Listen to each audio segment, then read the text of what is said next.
morning, everyone. My name is Trudy Coxe, and I'm the CEO and Executive Director of the Preservation Society of Newport County, and we are delighted to welcome a phenomenal speaker, historian. His name is Dr. Michael Patrick Cullinane.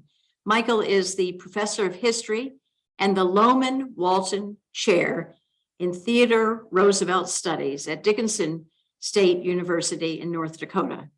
He is an award-winning author of several books about American politics and international relations, and he is the host of a popular podcast called The Gilded Age and Progressive Era, and if you haven't listened, you must, because it's phenomenal. We are very excited because on the 13th of April, the Preservation Society is kicking off a brand new series about the Gilded Age. It will last for 6 weeks. Our kickoff speaker is Michael, Dr. Cullinane, and he is going to talk a little bit about everything you should know about the Gilded Age, and the other speakers will follow up on Michael's first lecture. The series is called The Gilded Age Years, Transforming America, and I think one of the things that people need to remember, if they remember nothing else about the Gilded Age, is that it was a period of incredible transformation in a very short period of time. So thank you for being with us, Dr. Cullinane, and we look forward to seeing you in person at the Breakers on April 13th. One of the questions that I think we are asked often, and you must be too, is exactly, and I just want to interrupt for a minute. I think it's interesting that in our reviews of our members and our guests, people are confused about the Gilded Age. They're confused about even how to say it. Some people call it the Gilded Age, G-U-I-L-T. I'm guilty of eating cake last night for dessert. Some people call it the Gilded, G-U-I-L. I belong to an association. Some people call it the G-I-L-T. It is the G-I-L-D, the Gilded Age. So obviously this is an underappreciated era of American history, so very important to where we are today. Tell us everything you can about what period are we covering when we talk about the Gilded Age? Yeah, it's a great question, and it's one that doesn't have an answer, really. It's one that we can make up as we go along, I think. So the Gilded Age typically refers to the period, I would say, from around the end of the Civil War, whenever you deem that to be, to the beginning of the 20th century, or maybe even as far along as the Great Depression. And the reason why there's so many questions about when the Gilded Age is or what it is, in fact, is probably because periodizing anything is complicated. Other than a war, I mean, a war typically has a beginning and an end, and so it's kind of easy to say, well, this is the Civil War. But you know, the Revolutionary period. Well, when did the Revolution really start and stop? Or the Cold War, when does that begin or end? Even though it is a war, it's a bit more amorphous. So I think the Gilded Age is particularly like that because it's this period of monumental change after the Civil War that, as you pointed out, that it's a big moment of change. But what is that change exactly? We disagree about, what is there a singular change that happens? Is it the industrialization of America? I think that's a big part of it. But is it also the expansion of America beyond continental boundaries and into the Pacific and the Caribbean, taking on colonies? Or is it more than that still? Is it about a new class of Americans, the middle class?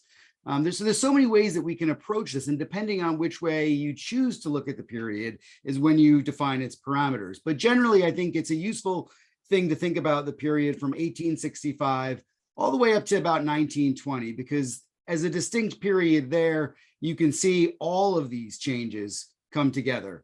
And it's often, it's often called the Gilded Age and the Progressive Era. But of course, reform happens in every period. So is there a progressive era? I mean, we could debate that point. But the point is, I think, is where you set the boundaries is how you define the period. So some people think that the Gilded Age began in 1876 to celebrate the 100th anniversary of America. You're saying 1865. You're taking us back a little bit further. Yeah, and I think some people that would have started with 1876 would probably cite the election that happened that year as well, and or the fraud that happened that year, perhaps we can call it, when Rutherford B. Hayes won the election and then ended Reconstruction in the South effectively the year later. So the end of Reconstruction means the end of that period, and many people date 1876 for that reason too. So again, if you take a look at citizenship and individual rights, then you might start with that date instead of 1865. So a lot depends on what you think are the important moments in a given age. When you think about overarching themes relevant to the Gilded Age, you mentioned one just a moment ago, which is industrialization. I think that's such an important topic that we could talk an hour about. I want to go back to another overarching theme and then go to industrialization. I always think of the Gilded Age as being a time of incredible innovation and invention, and that so many of the inventions that came about in that 1870, 1880, 1890 timeframe are still with us today. So when you think about the outstanding inventions and innovations of that period, what comes to your mind? And it must have been an extraordinary period to a rural Kansas farmer going to the Chicago World's Fair and seeing electricity. It just must have been mind-blowing. But again and again, the inventions, they keep coming. It's almost like us learning our iPads. I can't think of anything that's somewhat comparable, but maybe that is. But anyway, talk about some of the innovation, because it really was a rich period.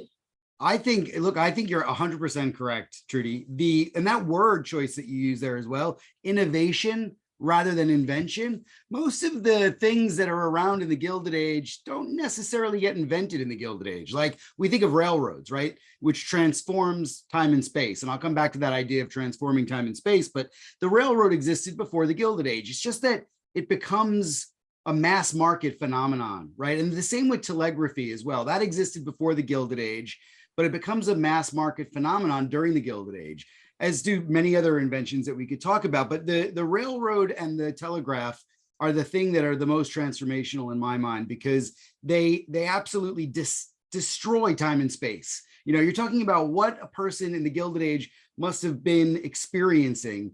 Imagine if they transcend the boundaries of the Civil War in the Gilded Age. They would have seen, you know, basically someone could travel from New York to San Francisco before the Civil War. It might take weeks. Suddenly it takes 3 days. And with the telegraph, you know, people can communicate instantaneously at the speed of light.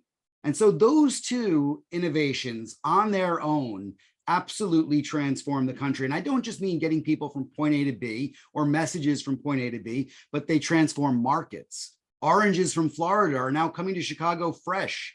And it means that people can buy these products that they had never, dreamed of. And it connects people in lots of other ways as well. But it creates a continental marketplace. It really creates a global marketplace in a lot of ways, a global marketplace of ideas because of the telegraph, and in terms of goods, at least a continental marketplace. That's a big change. Right. What about the telephone? Is it true that Alexander Graham Bell went to the Philadelphia World's Fair in 1876 to personally demonstrate to the public what this thing called a telephone was? Is that correct? Yeah, I don't think people were all that impressed. I don't think they could get their heads around this yet, which is what I mean about the adoption of inventions. It often happens later when people go, oh, we can use it for this purpose. There's a lot of great, the World's Fairs are wonderful places to showcase just the depth and breadth of innovation during the Gilded Age.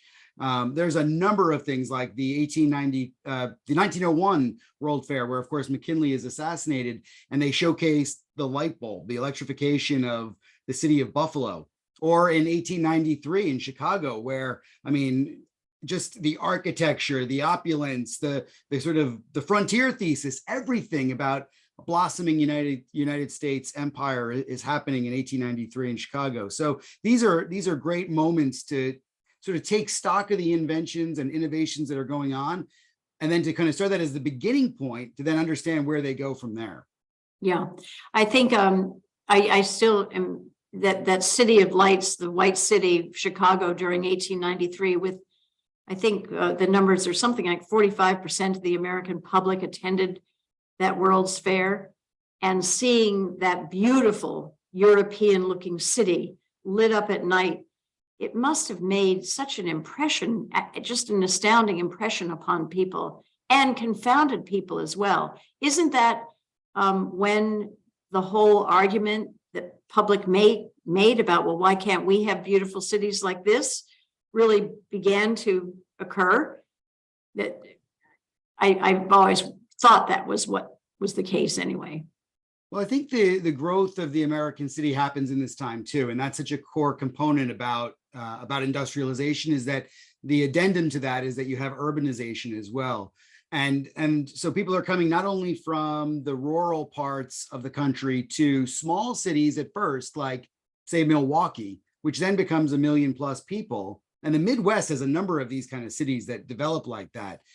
And so that gradual population of regional cities and major urban centers becomes the birth of the city. And the idea that Henry George talked about in his book, Progress and Poverty, was that the cities offer people, the density that cities offer means that there are great new facilities available, like the arts come to you, museums and theater and all of that. And then also that, there's sort of vertical integration of everything else, so that economies of scale develop out of cities that wouldn't be able to operate in rural places. So the World's Fair shows that off for sure in 1893, but that development is happening, and Chicago really embodies that. It becomes the second city, but it's a huge sprawling metropolis that really comes out of nowhere. And the people in Chicago, the business leaders then were making their money from. Meatpacking was a major industry there. They also had a major distribution hub for the West, of course. I mean, so things like whiskey would have gone through Chicago in mass. And in fact, Illinois was one of the major cartels for spirits, liquor in the United States.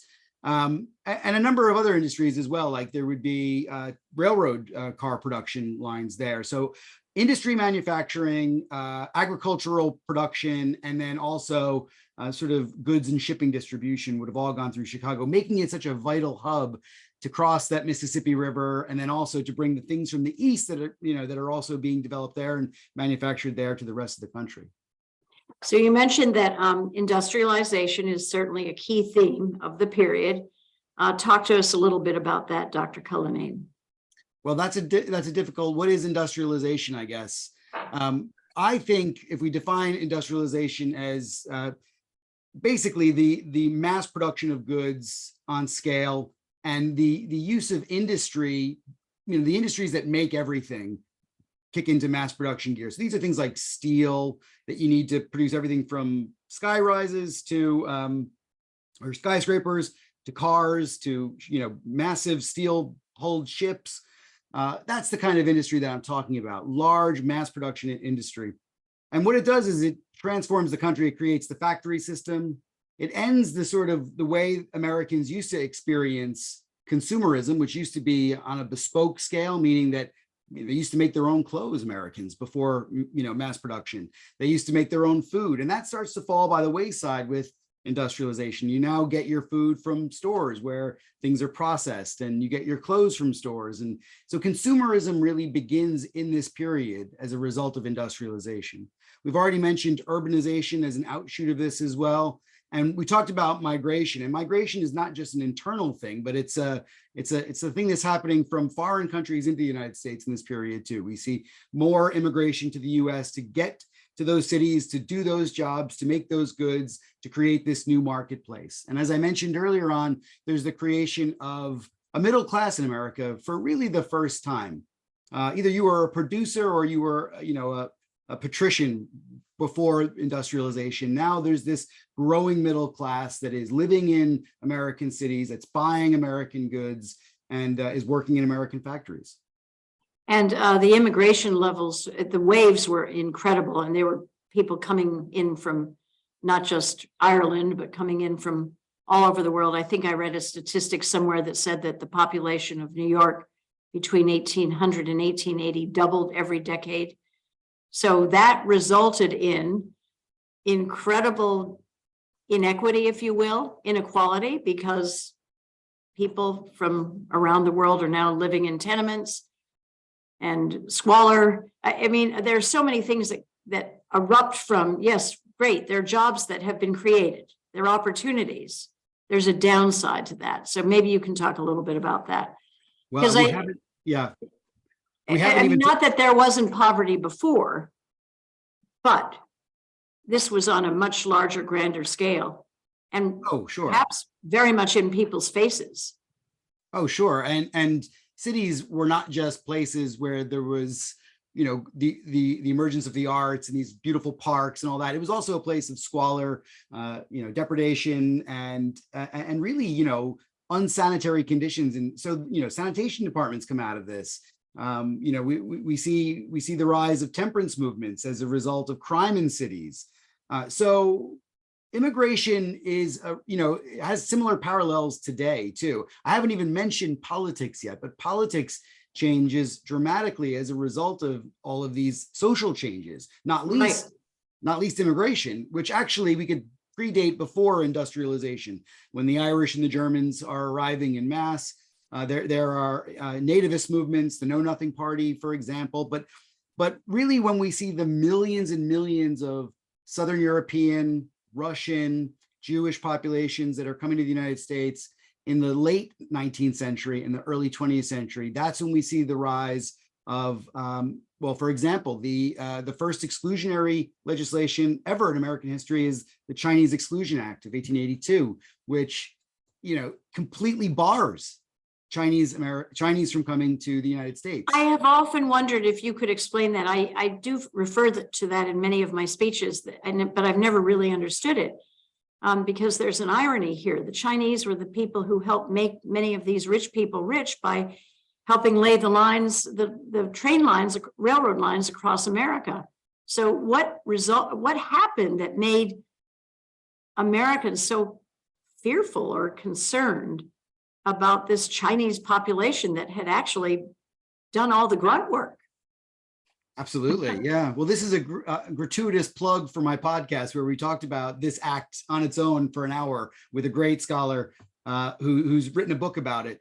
But the Chinese Exclusion Act was largely based on, well, two things, I would say. One is a racialized view of the Chinese based on a hierarchy that was common parlance at the time, believing that the Chinese were an inferior race.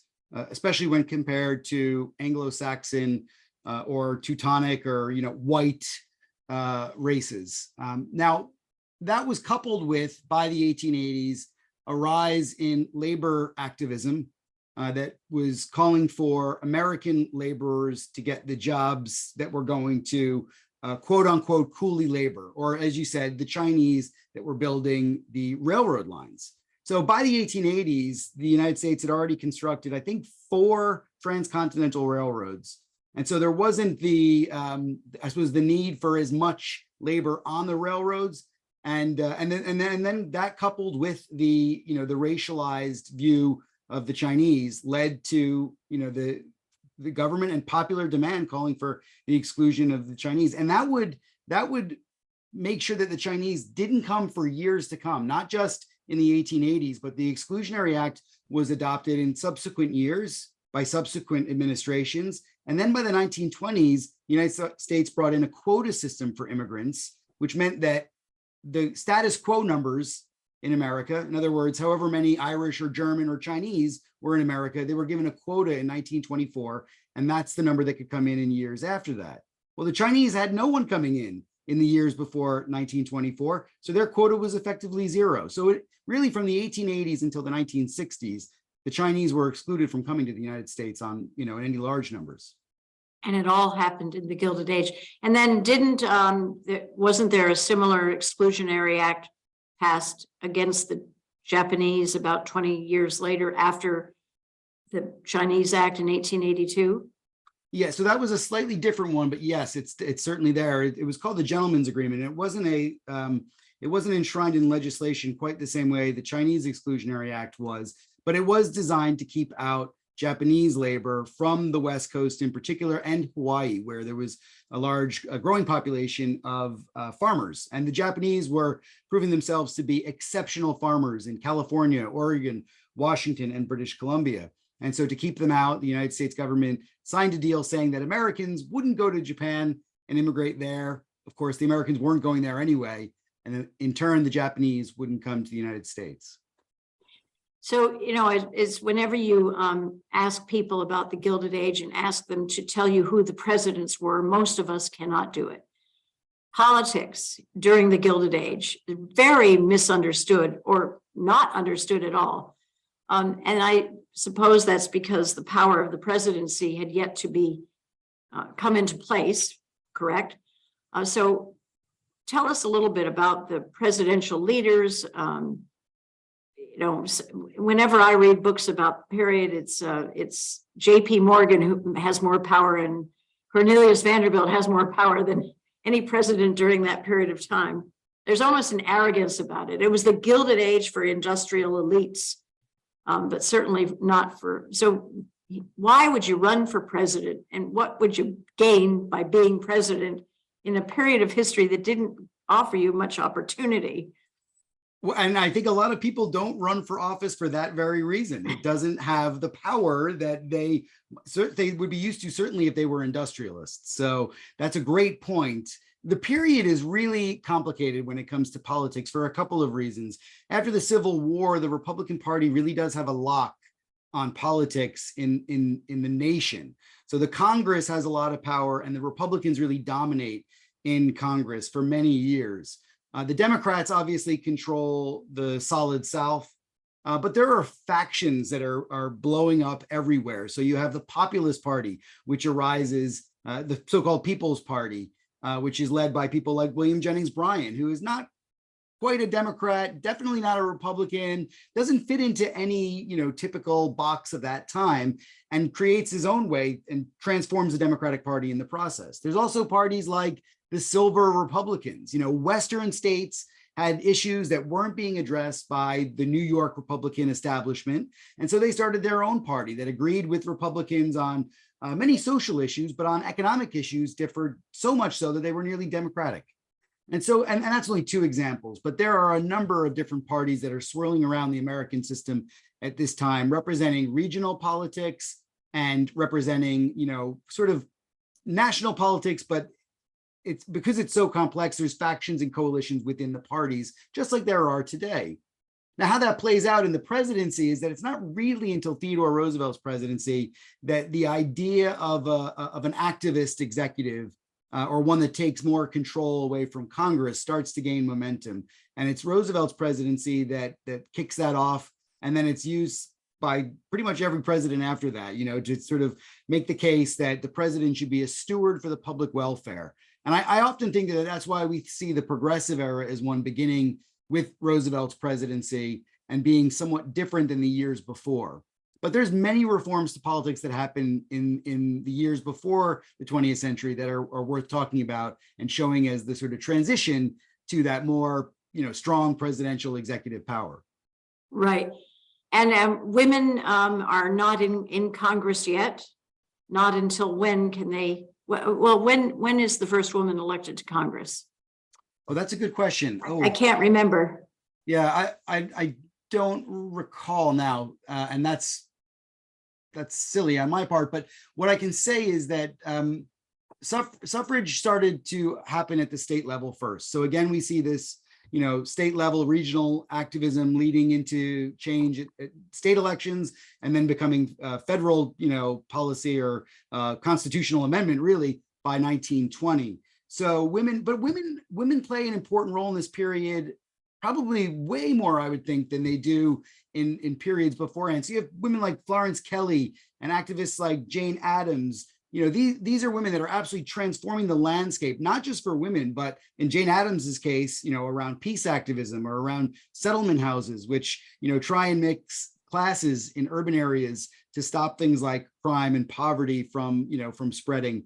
So there are a number of women we could turn to, the suffragettes or the suffragists, as well as many other activists that do all sorts of other amazing work to transform the period. Well, I think we often forget that the Gilded Age does represent a time when social activism in general seemed to flower. and flourish. You had women activists, you had the labor movement, which got itself off the ground. You had the argument being made for equality for African Americans. You had historical societies were being formed. I mean, really a lot was going on. And do you see that as a reaction to the change that was occurring, the maybe upheaval in people's lives that they were experiencing that would make a worker say, heck, I'm going to fight for myself, or make a woman say, why don't I have the right to vote? Is it what's happening during that period, what is making people step forward? And, to step forward at that time as a laborer, or even as a woman, was pretty courageous. You were putting your life on the line. So I think that's as interesting as the discovery of electricity. This whole mindset changing in people. Do you see what I'm saying? Oh, I absolutely see what you're saying. And I want to put it this way. Let's think about a 21st century way that this is happening now. The internet has absolutely transformed the way we connect as a society, as individuals, or as groups to each other. And it's brought people together in a way that, whereas, oh, I didn't know that someone was exactly like me on this issue, and then suddenly you can connect in an instant. Well, it was kind of the same in the Gilded Age. It was still slower than it was today, but it was much like today in the sense that you could connect with people via telegraphy or via the railroad in a way that you would have never have dreamed of before. You mentioned someone that was farming in Kansas at the beginning of this conversation. Well, imagine that person in the 1820s trying to get to someone in New York to talk about these ideas. And this is what I mean about telegraphy and the railroad creating a marketplace of ideas, is that suddenly people are able to share these ideas. And like George Bernard Shaw said, you give someone an apple and they've got one apple. But if you give someone an idea, you both have the idea. It's something that is not like trading goods. And so there's this amazing growth of ideas, growth of activism, growth of certainly growth of lobbying in this period, the growth of advertising in this period. It's incredible. Right. And talk a little bit about the growth of the labor movement, because we see real periods of, or incidents of real upheaval. The homestead, just talk about some of the real labor disruption that occurred. And I don't know, do we have that? I guess we have that sort of thing today. Yeah, of course we do. But We do, yeah. that must have been so brand new for Americans to see thousands of people, marching on the factory down the street. I don't know, talk about that a little bit, and people losing their lives because of it. Sure, there was a lot of violence too. I mean, we could think about the Haymarket Affair, and we could think about, the Pullman Strike is a really good example in 1893 when thousands of workers go on strike across the country. There's the mine workers, which are a really good example in places like Colorado and Pennsylvania and even West Virginia. But the problems for laborers at this time are that corporations are really not regulated in the 1870s and 1880s the way they would be by the early 20th century. And because by the way, Michael, that is extraordinary. Well, that's what I was referring to earlier about politics, that really the people in charge were the industrial leaders. They ran everything, politics, the quality of life, everyththing. And they were unregulated, so they could do it pretty effectively, maybe not to the benefit of the worker, but people weren't working 8 hours. They were working much longer. They weren't being paid fairly. They didn't have great working conditions. These were all things that came out of the uprising of the labor community. And where did they get their courage and their strength to do it? Well, I guess like unions today, it's through collective solidarity. It's through knowing that the only way that you're going to succeed is by joining your colleagues, your workmates, and acting collectively. Without that, the unions are lost. And it's very hard still today to convince people to act collectively, even for their best interests, because in doing so, well, we know in the 1870s, 80s, 90s, there's a lot of violence that stems from this. Not only is there violence that we know of very well, like the Haymarket affairs, or or even using the U.S. Army to get people to go back to work, but Right. employers did dastardly things. There's a recent book out by a historian called Chad Pearson who talks about employers actually kidnapping employees, taking them away, and leaving them find their way back, in order to break a strike. They took them as far away as Honduras in Latin America and made them find their way back to the United States. So there's convincing people to act collectively is a big risk for them. And they are really heroes for doing that. The reason why we have 8-hour workdays or child labor laws is because those union activists, put it to the American government, put it to the employers, and said it's not acceptable, and they demanded change. And by the way, you see the same thing for women's rights. The women were putting themselves right out on the line, not just internally in their household, having a husband who was mad because I went to a meeting, but it was much more significant than that. I think it was interesting that our own Alva Vanderbilt here in Newport was a great women's rights activist, even though she had a lot of money. In fact, she used her money to get women the right to vote. And she would spend time with Chinese American women because Chinese women got the right to vote well before American women did. And she was trying to learn from them what were the techniques that were utilized to get that right granted to them. It's a really interesting period. Absolutely. Yeah, no, it's and this activism, as you say, spreads across. And then further, you had almost, I don't know what the word is, but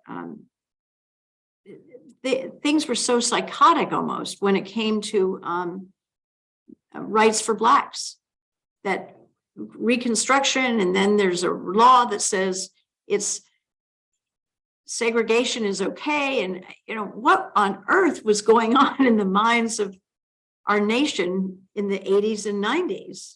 Well, that's why I love this period. Yeah, activism cuts both ways, doesn't it, Trudy? I mean, we're talking here about the activists that are on the right side of history, but there's a lot of activists that are on the wrong side of history, whether those are employers groups that are kidnapping employees, or the KKK, the growth of the KKK, or lynch mobs, or right. Those men that you're talking about that are trying to suppress women's voting rights or women's rights generally. So there's the bad actors as well as the activists that are on the right side of history, and their story is worth telling too in this period, because it's born from the same changes that are affecting say the civil rights advocates, right? It's connecting people. People are getting connected and they're saying, this is what I stand for, and this is what I believe. And now suddenly they have a community that, we can talk about it today as well. Communities of people that believe the same thing, believe the same information or misinformation, and suddenly they're a caucus, they're a group, they're an organization, and they have collective power now. Right. So you didn't see this kind of activism, though, in the 1810s or 20s or 30s. Maybe you saw it the last time during the Revolution when we threw tea into the harbor. So it is a brand new kind of way of thinking and way of behavior for Americans. And by the way, it extends now into 2023, which I think it's almost very American to be an activist in one thing or another, for something or against something. And maybe that all blossomed during the Gilded Age. It's, again, such a rich period. We often talk about internationalism being part of, we're coming actually to an end, I think. Internationalism being one of the overarching themes. Yes. Can you, in a minute or less, talk a little bit about what that means? Sure, absolutely. After the Civil War, the United States really does begin turning its gaze overseas. I mean, I think it always had done that to a certain extent, but we're talking about the United States picking up colonies like Samoa, or considering colonizing places like Cuba and Santo Domingo, or what is today the Dominican Republic. But then really by the 1890s, it becomes, you can't hide the empire anymore. I mean, not only has it acquired a bunch of guano islands in the Caribbean and atolls in the Pacific, but now it's acquired an island, Puerto Rico, of 2 million people in the Caribbean, and an archipelago of 5,000 islands in the Philippines with 10 million people in it. So the American empire is now there. It's apparent. Not only has the United States acquired territories, it's now governing them like an imperial power. And it's also dealing with other world powers as if it itself is the same as say the British Empire or the French Empire. And so there's a real change in this period about how the United States interacts with the world. And that's both economically, militarily, it's politically, and it has real ramifications for what we would call the American century of the post-World War II era. I mean, the reason why we're involved in World War I as the United States is really because the United States became an empire before those years. Right. There's so much to talk about. Michael Cullinane is going to kick off our 6th series investigation into the Gilded Age, everything you should know, everything you might even not want to know, but you will love learning. And it all starts on the 13th of April when Dr. Cullinane is here in Newport, speaking at the Breakers, the most iconic Gilded Age house, I think, in America. We are so excited about your soon-to-be speech. Michael, thank you so much for spending time with us today. And I hope everybody, if you're interested, www.newportmansions.org for our lectures. Thank you so much. Thank you, Trudy. Thanks for having me.